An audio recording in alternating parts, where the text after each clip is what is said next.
할렐루야, 감사합니다. 남북연합에 참석하신 모든 분들께 주님의 이름으로 축복드립니다. 오늘 하나님의 말씀은 요엘서 2장 12절 13절 말씀입니다. 우리 함께 하나님의 말씀을 함께 읽도록 하겠습니다. 여호와의 말씀에 너희는 이제라도 금식하고 울며 애통하고 마음을 다하여 내게로 돌아오라 하셨으니 너희는 옷을 찢지 말고 마음을 찢고 너희 하나님 여호와께로 돌아올지어다. 그는 은혜로우시며 자비하시며 노하기를 더디하시며 인애가 크시사 뜻을 돌이켜 재앙을 내리지 아니하시나니. 사실 저는 오늘 말씀을 준비하면서 많은 것을 고민했습니다. 왜냐하면 저는 대한민국이나 일본이나 미국에 가서 간증할 때는 이렇게 고민한 적은 없었습니다. 오늘 저에게 이 자리를 초청해주신 송혜연 담임 목사님, 또 박진영 목사님 감사드립니다. 그리고 우리 하나로 드림 교회 모든 성도님들께 진심으로 감사드립니다. 왜냐하면요, 이 자리에는 시간과 장소를 초월하신 하나님의 역사가 흐르기 때문입니다. 중국에 계시는 우리 자매님들도 함께 하신다니까 제가 막 마음이 먹먹합니다. 사실 저는 중국에 계시는 우리 자매님들께 죄인입니다. 제가 청년 동맹 그 조직부 불량청년 종합지도원 했는데요. 사실은 뭐겠습니까?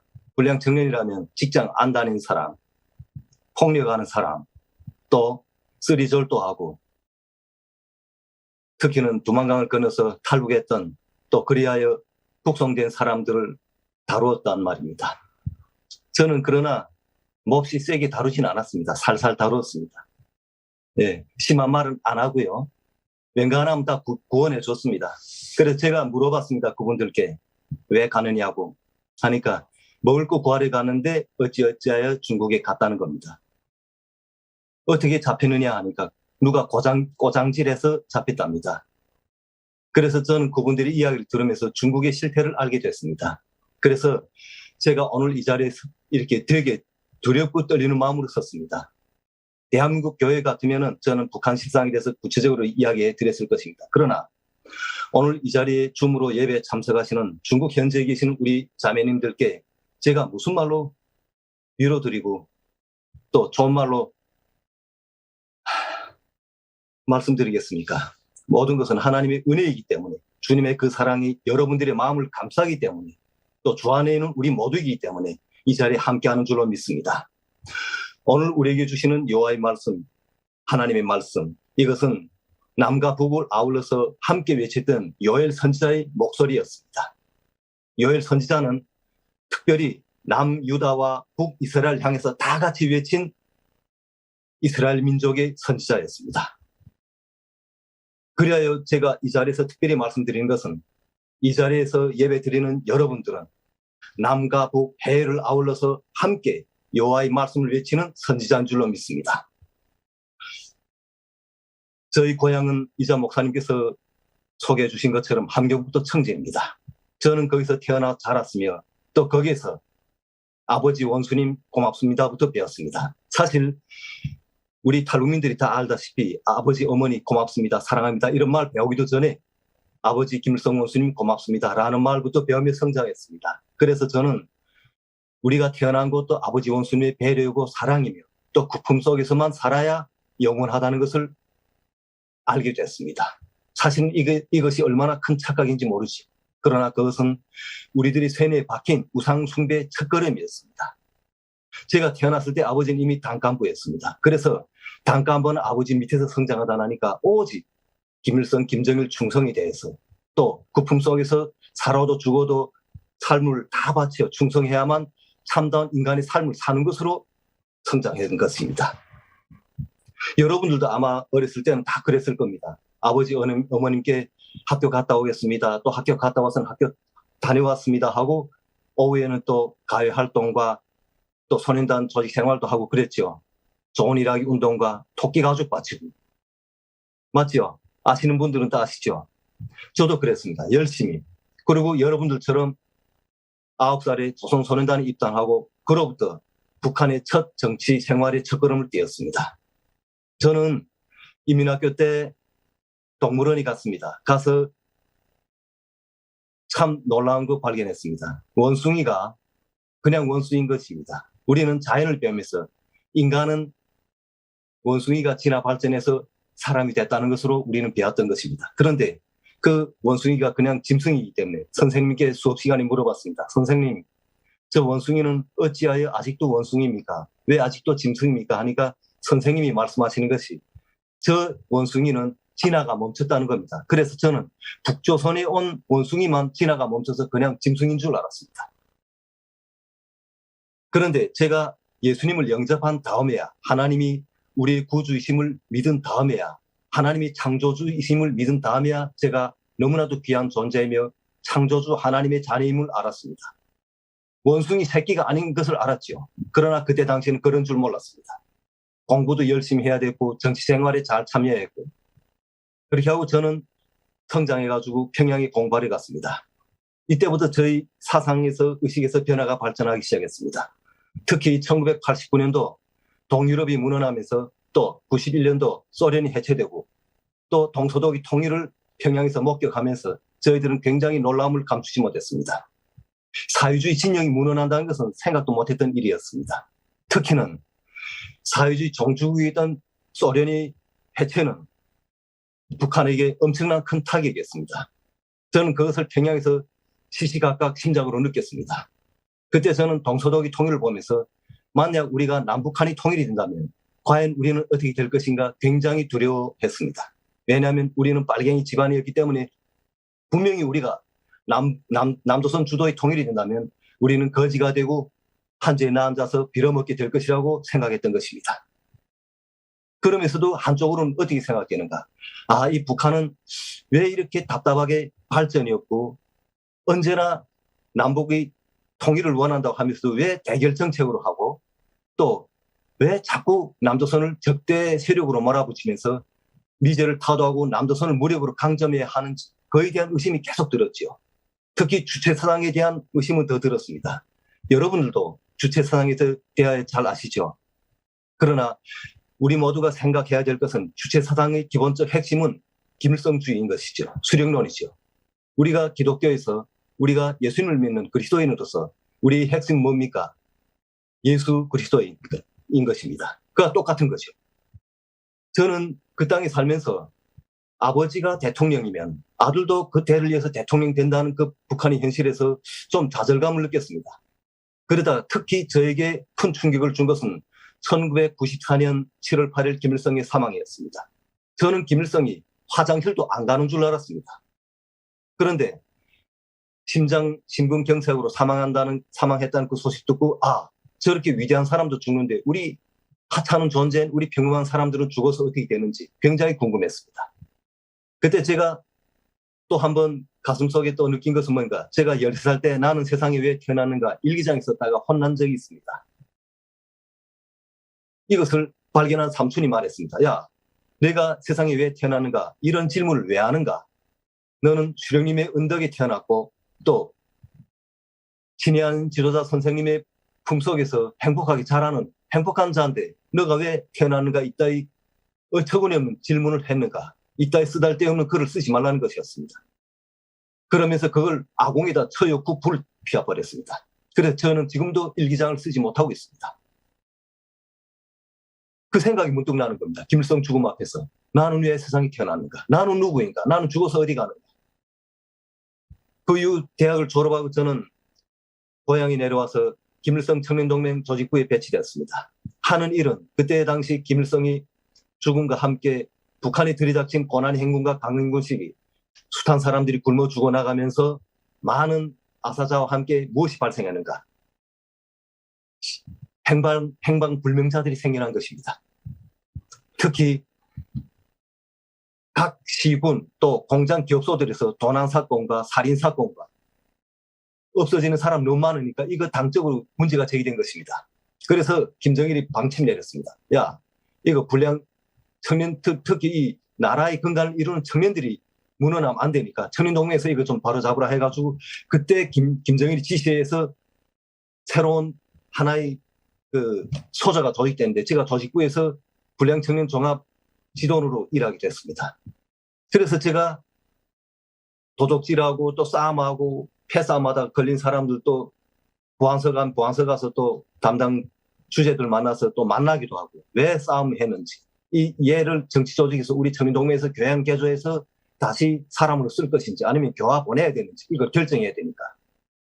그런데 제가 이 사업을 맡아서 진행하면서 한 가지 충격적인 놀라운 일이 있었습니다.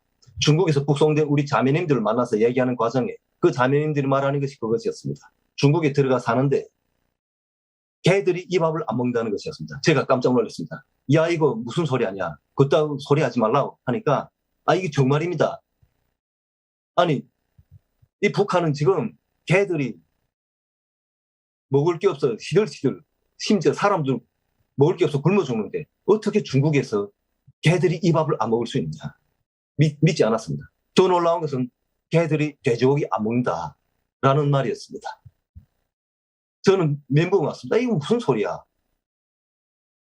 그런데 그것은 진실이었습니다. 저는 중국에 들어와서야 그걸 알았습니다. 몰랐거든요. 그래서 제가 물어봤습니다. 그 자매님들 보고 내가 이제 동물을 용서해서 내보내주면 다시 중국 가겠느냐 하니까 99%가 안 가겠다 하고 1% 거의 몇 명이 저보고 다시 가겠습니다 하고 얘기했습니다.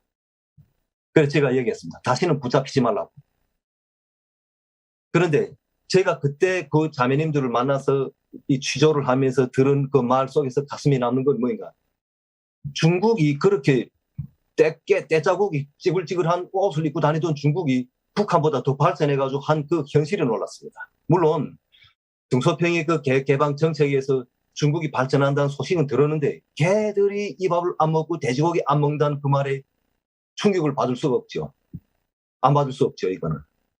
그러면 인민들에게 하루 삼시 이 밥과 돼지고기 먹이면서 또 기아집에 비단 옷을 입히겠다는 김일성의 그 선전은 어떻게 됩니까? 거기서 제가 깨달았습니다. 이것이 인민민주주의 공화국이 아니구나. 우리도 중국처럼 개개방해야 되겠구나. 그런데 놀라운 것은 개개방을 주장했던 모든 간부들이 숙청되고 처형됐다는 사실이었습니다. 북한에 있을 때도 그랬습니다. 고등교육부 간부들, 농업위원회 간부들도 개방과 함께 교육에서 개방을 주장했다가 몽땅 처형됐습니다. 그것을 제가 간부들한테서 간접적으로 듣고 또 지방 내려와서 체험하면서 이 땅은 내가 살 곳이 아니라는 결론을 내렸습니다. 그래서 97년부터 10년간을 탈북을 기억했습니다. 그런데 놀라운 것은 하나님의 사람들이 중국에 들어와가지고 중국 교회를 일떠 세우고 중국 현지에 있는 우리 조선족, 우리 동포들을 통해서 복음화 시켜가지고 우리 북조선을 향해서 복음의 통로를 열어 제꼈다는 것이었습니다. 북한에서 총살한다면 종교인들을 종교인이라고 총살한 것은 단 한 건도 없습니다. 보위부에서는 반혁명분자 또한 남조선 안기부에다가 혁명의 비밀이나 아니면 당 내부 비밀을 팔아먹은 반혁명분자로 처단할 뿐이지 이거 그리스도인이다 아니면 예수님 믿었다가 잡혀온 놈이다 이렇게 말하지는 않습니다. 100% 총살하거나 핵실험장에 끌어가서 실험 대상으로 해가지고 없애버립니다. 이것을 제가 북한에 있을 때 처음 했거든요. 그러면서 제가 느낀 게 그겁니다. 이 북한 막힌 이 땅을 위해서 지금 기도하고 또 복음화하기 위해서 이 들어오는 이 사람들은 누굴 것인가 이런 건 생각해 본 적은 없었습니다. 단 이 새로운 사조는 무엇일 것인가 항상 그런 건 궁금해했습니다. 왜? 중국에서 자의적으로 노무한 사람들도 있었거든요. 자수해서. 아니면은 몇 달씩 몇 년씩 있던 사람들은 자수해야 되거든요. 그간의 행적을 보위부나 보안소 와서 밝혀져야 되니까요. 그런데 일방적으로 잡혀 나온 사람도 있었고 혹은 자발로 걸어 나와서 잡혀가지고 이렇게 한 사람들이 용서해서 다 나왔는데 그 사람들이 일부 생활에서 굉장히 놀라운 걸 제가 발견했습니다. 나눔을 하는 것이었습니다. 북한에서 식량 나눔은 자기 목숨의 일부를 떼주는 것 같았습니다. 옆에 어려운 사람이 있으면은 옥수수 강냉이 국수라도 날라주고 그다음에 두부라도 한 모라도 갖다 주고 쌀 꺼달라면 쌀을 주고 받지 않고 돈을 꺼달라면 일부를 꺼주고 받지 않고 북한에서는 세 개의 계층으로 나뉘거든요. 그런데 이 북송된 이 사람들 속에는 세 개의 계층이 다 속해 있는 겁니다. 하나는 핵심 계층, 둘째는 기본군중, 셋째는 복잡군중이죠. 그런데 복잡군중이 속한 게 뭐인가? 월남자 가족, 치안대 가족, 옛날에 잘 살던 자본가 처단자 가족, 이런 사람들이 다 복잡군중인데 이런 가족도 있지만은 또한 기본군중도 있는 겁니다. 당과 수령에 충실했던 기본군중도 있고 또 핵심군중이 있습니다. 김일성과 함께 빨치산 투쟁했던 사람들이 가족들도 있었거든요. 이분들까지도 복음화돼가지고 북한에 들어와서 복음을 전했다는 사실이었습니다. 저는 중국에 들어와서 그것을 2007년 12월 달에야 알게 됐습니다. 저는 그때 당시 몰라가지고 이 새로운 사조라기보다도 이 사람들을 아끼고 사랑하며 나누는 이것이 전혀 기독교라는 것을 몰랐습니다. 그러다가 제가 10년을 기억했습니다. 도망칠 생각을 궁리를 하면서 기획하다가 제가 전국을 방방곡곡 돌아다니기 시작했습니다. 그 사업하면서 사람들 데려가고 잡혔던 사람 데려와야 되니까 전국을 다니면서 꼴동장사했습니다. 꼴동장사하면서 무산 들어가고 해령 들어가면서 제가 탈출할 통로를 연구하기 시작했습니다. 기관차 대가리 앞 견인기 타고 들어가면서 특히 북부지구를 돌면서 두만강 유역을 쭉 돌면서 이 강물은 여기가 낮구나, 얕구나, 여기가 초소없구나, 여기를 통과해야 되겠구나, 이게 봐뒀으며 또 국경 지역이 들어가면 또 거의 또 간부들 아는 거 있으니까 두만강 넘는 거는 문제가 아니었습니다. 그래서 모든 거 다 끝내는데 문제는 제가 어떻게 도망치는가가 문제였습니다. 제가 도망치면 아버지, 어머니 또 저희 형제들이 다 타격을 입으니까. 그래서 제가 10년을 기획하다가 2007년 1월 달에 두만강을 건넜습니다. 1월 달 꽁꽁은 두만강을 건널 때 저는 다시는 이 땅을 밟지 않고 다시는 이 땅을 내가 생각하지 않으리라 생각하면서 건넜습니다. 그런데 중국이 들어와서도 여전히 한국 오는 길은 막혔습니다. 6.25 전쟁 때 포로됐던 국군 포로 가족을 데리고 떠난데요. 한국에서 온 사람들은 자기네 친형을 데리고 안 왔다고 그냥 가버렸습니다. 한국에 오는 길은 막혔고 저는 자살을 결심했습니다. 쥐약 먹고 죽고 아니면 칼 가지고 목을 그어 죽고 아니면 아파트에 뛰어내려서 머리를 땅에 박고 즉사하는 방법을 세 가지를 연구했습니다. 그러다가 저는 2007년 6월 19일 날 예수님을 영접하고 하나님을 알게 됐습니다. 그래서 하나님 은혜로 이 땅까지 왔는데요. 여러분들이 운이 좋게 아니면 재수 좋게 이렇게 왔다고 생각하시는 분은 단 한 분도 없으리라고 믿습니다. 우리는 북한에서 철학에서 뭘 배웠습니까? 우연히 교차점에 필연이 있다고 배웠죠. 아닙니다. 하나님의 역사는 우연이 없는 줄로 믿습니다. 하나님의 역사는 반드시 이루시는 하나님의 역사인 것입니다. 필연적입니다. 우리 모두는 하나님의 필연적인 선택하심과 구원하심에 의하여 이 땅, 이 자리에 지금 현재 이 시각에 앉아있고 서 있는 것입니다. 우리 모두가 하나님의 보배들입니다. 구술들입니다. 시련과 고난이 없다면 어떻게 보배가 되고 구술이 되겠습니까? 우리가 흙 속에서 다이아몬드를 찾지요. 그러나 다이아몬드도 그것을 깎아내고 다듬고 하는 정말 세련된 정밀한 가공사의 살뜰하고 정성스러운 손길에 의해서만 아름다운 보석으로 탄생하는 것이 아니겠습니까? 우리 하나님께서는 우리들이 그저 고난 속에 시련 속에 죽으라고 내버려 두시는 그러한 분이 절대 아니신 것입니다. 그래서 저도 하나님의 은혜로 한국에 오게 됐습니다. 제가 탈북하는 과정에 있었던 일을 한 가지 실례드리겠습니다. 저는 중국에 들어와서도 여전히 중국말 몰랐습니다. 장마당 나가서 뭘 쌀 때 물어보는 거 도체나고 그 다음 숫자 10까지 해는 2열 쌍수밖에 몰랐고 츠 이런 거밖에 몰랐습니다. 일반적인 말을 하나도 몰랐거든요. 제가 혼자서 베이징을 연길에 출발해서 신양과 베이징까지 갔습니다. 그래서 베이징에서부터 쿤민까지는 열차로 2박 3일 동안 가는데 그때 제가 중국 사람과 동행하게 됐습니다. 대만계 미국 기자였는데요. 저를 취재하며 갔습니다. 가는데 그 기자는 저희 좌측에 있는 침대 상단에 올라가 누워서 저를 계속 지키고 있고요. 저는 가운데 침대에 누웠습니다. 그때 다음 날이면 쿤밍이 도착하는데 그 전날 오후 3시 한 반인가 4시 됐습니다. 오후 4시. 중국 현지 시간으로. 그때 공안들이 신분증 검열을 하기 시작했습니다. 그런데 이 공안들이 참 놀라운 것은요.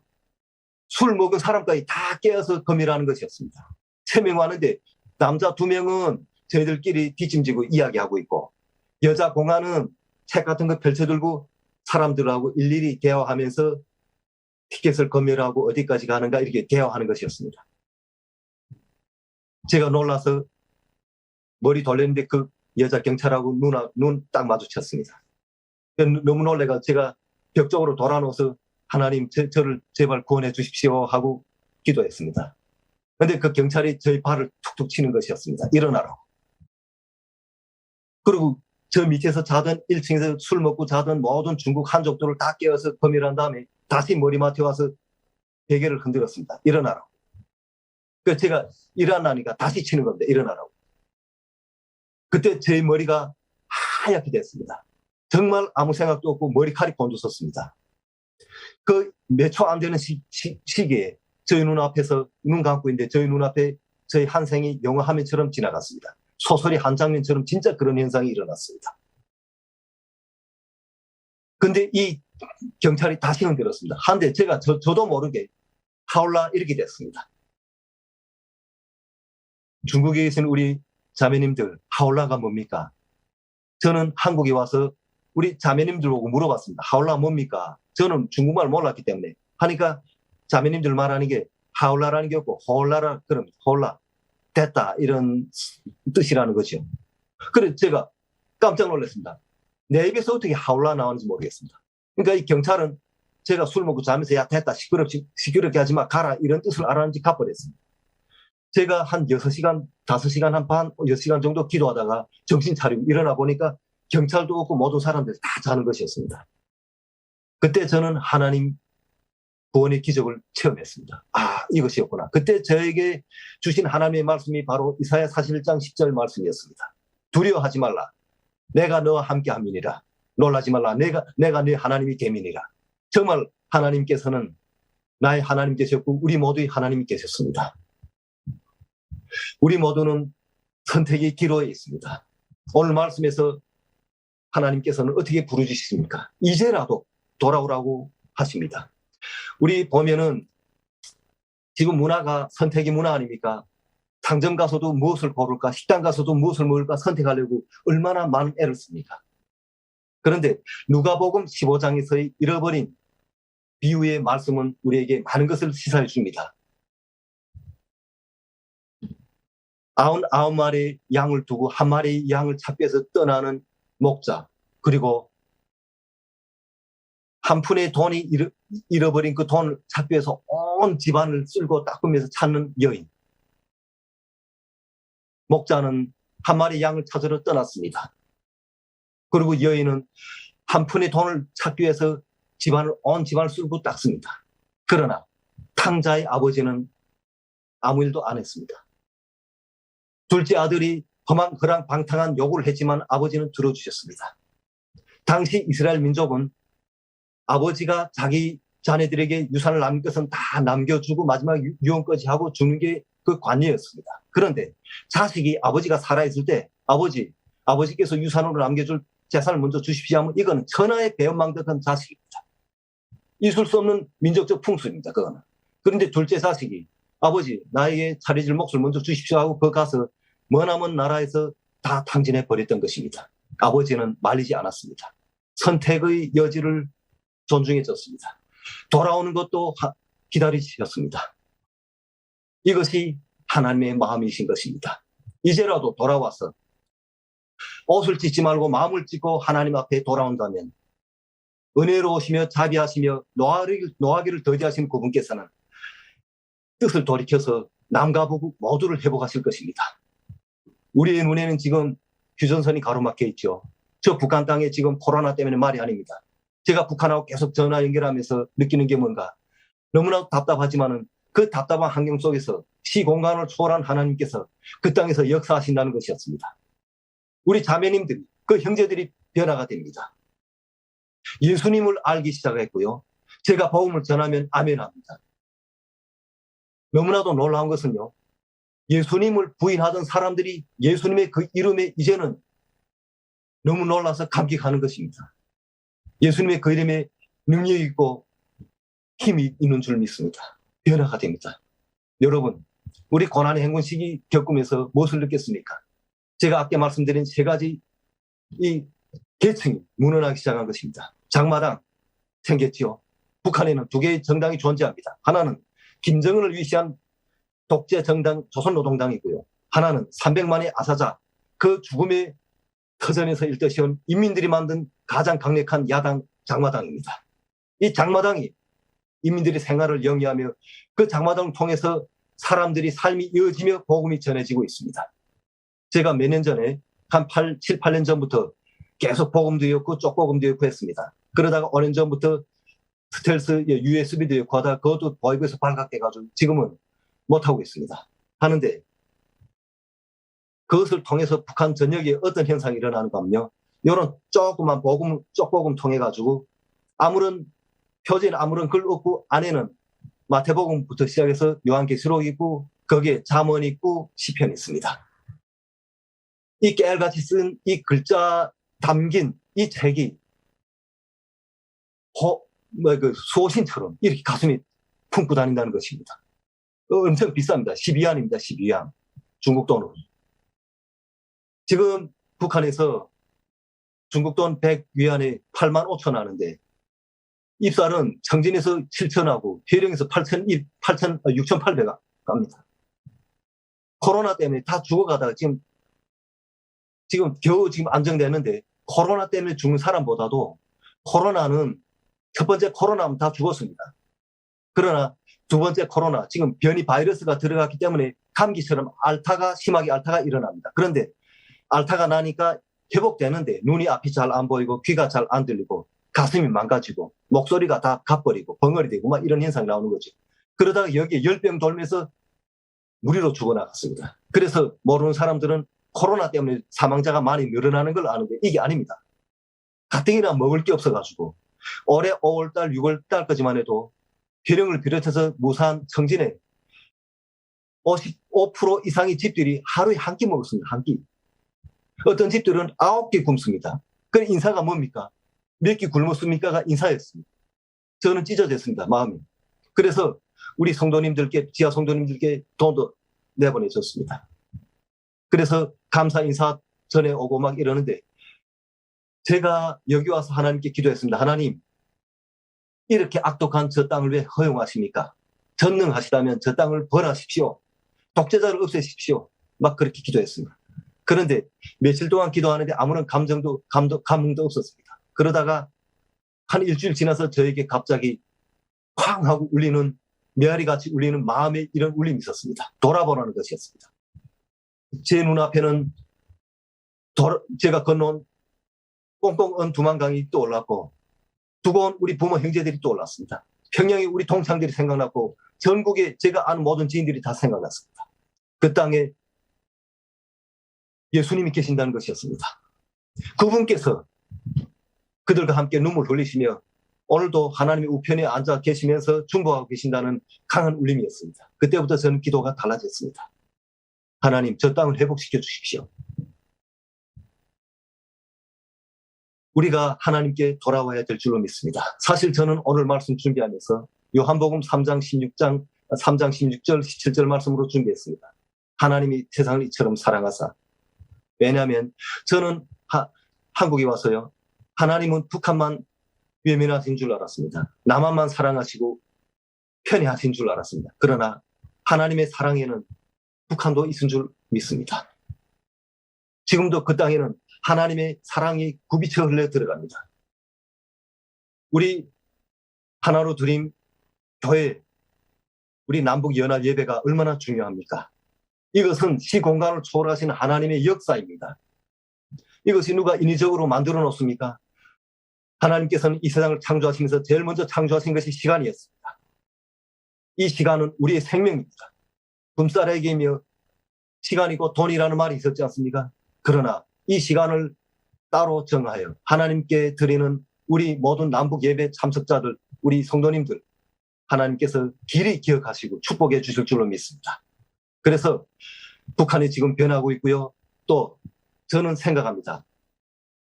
우리 한 분 한 분이 보석과 같은 귀중한 분들인데 이분들 하나님께서 어떻게 쓰실까? 저희 아내도 중국에 판례가 됐습니다. 그래서 중국에 딸이 있습니다. 딸이 이제 자라서 19살입니다. 올해 대학 갑니다. 우리 아내의 마음속에 얼마나 딸 보고 싶은 생각이 있었겠습니까? 그 애한테 얼마나 미안하겠습니까? 엄마로서 애를 버리고 왔다는 그 죄책감, 또 애는 어렸을 때부터 엄마는 나를 버렸다는 그런 마음 없었겠습니까? 그러나 이 모든 아픔과 시련, 이런 것은 다 하나님께서 허용해 주시고 이런 고난과 시련 속에서 우리 아픔과 모난 모든 마음을 깨끗이 연마시켜서 하나님께 쓰시기 합당한 보석으로 가공시켜주는 과정이었던 것입니다. 지금 저희 이모도 여기 와 계시는데 중국에서 헤어지면서 만나자고 약속했던 자기 딸을 잊어버려서 방송에다 자기 딸을 찾는다고 했는데 지금 찾지 못했습니다. 우리 중국에 계시는 자매님들께 한 가지 부탁드리겠습니다. 혹시 안선이라고 1976년생입니다. 청진에서 왔는데요. 엄마는 이월산입니다. 혹시 어디서 들으신다면 꼭 연락 주십시오. 10년을 찾았습니다. 꼭 못 찾았습니다. 이용강 대표님께 전화드리고 방송국에다 연락하고 또 중국 방송국에다 내고 했는데도 끝내 못 찾았습니다. 딸 하나밖에 없었는데 그래서 이제는 포기했습니다. 제가 저번에 가서 이모 찾읍시다 하니까 나는 그 딸을 이제는 포기했다. 내 마음속에 있다. 그러는 겁니다. 그래 기도했습니다. 하나님, 이 아픔을 통해서 하나님, 우리가 일어날 것입니다. 남북이 하나 되는 그날 하나님께서 우리를 불러주신다면 저 북한에 가서 복음을 전하겠습니다. 중국에 흩어져 있는 디아스포라 우리 자매님들을 하나님께서 신임 속에 기도하실 때마다 찾아주셔서 내 딸아 사랑한다 힘주시고 손잡아 주시고 위로해 주십시오 하고 기도했습니다. 사랑하는 성도님들, 하나님께서는 여러분들을 하나님의 가장 귀한 보석으로 자녀로 삼으셨습니다. 힘을 내십시오. 남가북 연합예배는 하나님께서 초청하신 은혜의 자리이며 잔치입니다. 우리 모두 함께 여호와께서 부르신 그날 함께 돌아가서 북한 땅에 복음을 전합시다. 우리의 통일은 하나님의 영광을 위해서 반드시 이루어질 것입니다. 하나님의 뜻입니다. 우리의 흩어진 가족이 만나는 그 아픔의 그 장이 해소되는 그런 장도 아닙니다. 하나님의 영광이 온 세상에 떨치는 바로 영광의 그날인 것입니다. 사랑하는 성도님들, 감사합니다. 제가 많은 것을 준비했지만 너무 가슴이 먹먹해서 또 우리 박진영 목사님께서 시간을 꼭 지켜달라고 우리 중국에 계시는 우리 성도님께서 또 충분히 휴식하셔야 내일 새벽기도 하신다면서 부탁하셔서 오늘은 제 짧은 감정의 말씀을 마치려고 합니다. 감사합니다.